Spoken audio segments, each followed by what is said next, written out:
Hello friends, ఈ రోజైతే నేను మా అన్నయ్య చేపలు పట్టణంగా తెచ్చాము. ఎలా పడతాం వీడియో చూద్దారండి. నేను మీ కాకినాడ అబ్బాయి సూర్యాని.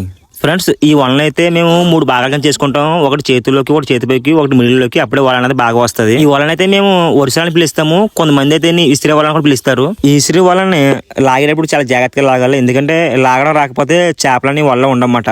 ఇప్పుడైతే మాకు కొన్ని రకాల చేపలు అయితే పడ్డాయి. చూడండి ఫ్రెండ్స్, ఏ విధంగా అయితే ఉన్నాయో. ఏం చేపలు పడ్డాయో మీకు వీడియో లాస్ట్ లో అయితే చూపిస్తాను నేను.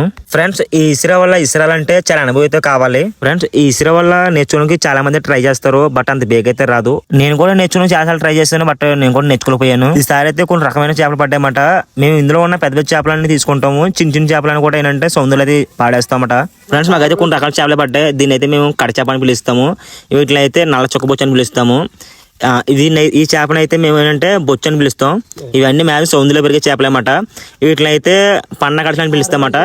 ఇంకా కొత్త కొత్త వీడియోస్ కోసం అయితే మనల్ని ఫాలో చేయండి ఫ్రెండ్స్.